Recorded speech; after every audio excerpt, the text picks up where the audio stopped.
Dough out till it is about that size.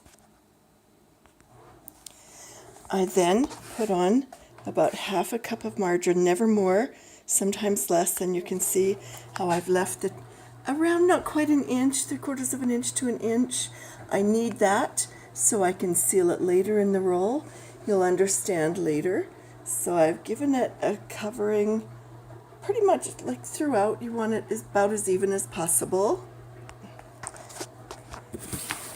I then have approximately 3/4 cup mounds of brown sugar that I have on, and I just spread it out kind of evenly. Sometimes I have a bit too much and I just save it for the next batch. I'll just pause until I'm done. So that's my brown sugar. It's pretty even.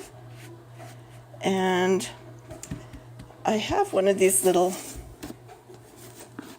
brown sugar things, but it's really been letting me down for the last year, so I just go with 1/4 to half an apple, and that keeps it soft and beautiful. Now I take my cinnamon, and you use at least 2 tablespoons. I don't know exactly how much. I just kind of shake it liberally around here, around the edges.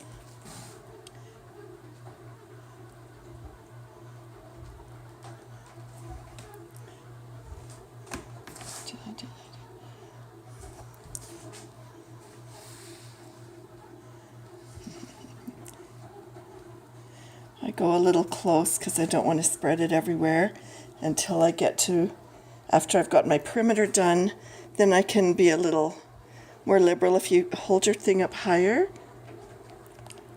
it gives you a wider spray of cinnamon. So I just put it on till it looks about right. But I know it is at least 2 tablespoons. It might even be 3. I'm just not sure because I have it in my bigger things and I don't measure. And so that's that. Just about.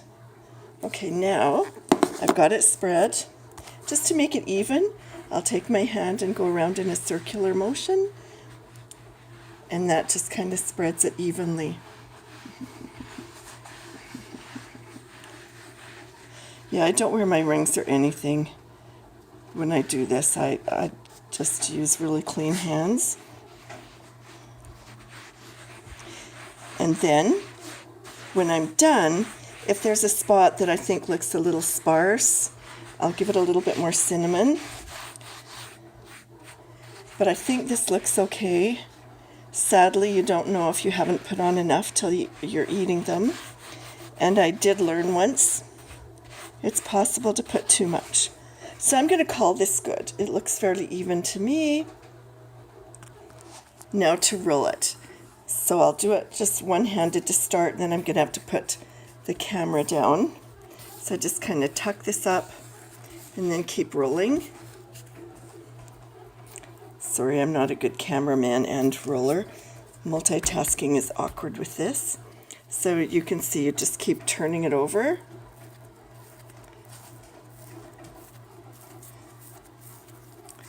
Okay. So now I'm going to put the camera down and just finish. So now I'm getting to the end of the roll. So I pull up that part that didn't get butter. I pull that up and kind of pinch it in like that. Then I'll fix it after.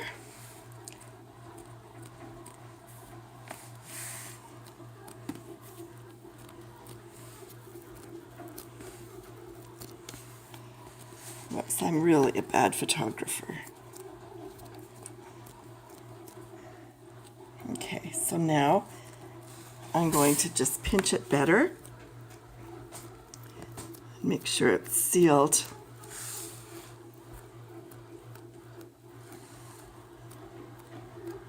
Because that's the trick. And sometimes I still find that it separates a little bit while it bakes. And then I roll it back so the seam is at the bottom when I go to cut them. So it looks like this. And this is where I guess and eyeball about the middle and measure to see if I'm right. So it's about to there. And it's close enough. So I'll cut it. That's the half. And this is where I decide if I'm going to make 20 or 24. I kind of see how wide that is. Yeah, that would do 6 instead of just 5. So this pan is going to have 24. So then I just cut them. That's about half. Yep, that's pretty good. And I have an old Arborite countertop. Someday we'll get a new one. But for now, I'm okay with cutting on this because it doesn't really cut that deep. So let's see about where half is. And now, okay, so I got it to about here. Okay, so I need to go over a bit, which I haven't done. So here and there. Okay, so here. All right. So now I'm just cutting. Now I cut the edge ones first. They usually are the bad ones. So I do this and I try to be really generous with all the things that have come off. And I flatten them like that. And put it on my pan, kind of in the middle. And then I'll go to the other edge and do the same thing. A little harder to do one-handed, so bear with me. So I have it cut. Now I'm going to smash it.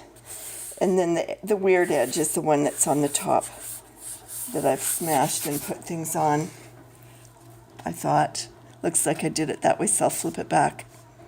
Okay, now I'm just going to cut the others and put them in my pan. Then I just cut each section into 6. You can see how I've got it like that. So there they are in my pan. I then cover them with wax paper and a little towel. Oh yeah, don't forget, grease the wax paper. I just spray it with Pam. And then I use the light kitchen towel to cover it. And I used to take it up and open up my waterbed and put it on the bladder of it because it's just a nice warmth there. It's just a plain solid bladder. And then it would be perfectly risen in 40 minutes. But that's a lot of trips upstairs some days, so I'm just going to put it in my other oven now that has the proof cycle for rising bread. So I'll figure out how long that takes. I think an hour or so. I'll check it in 40 minutes anyway.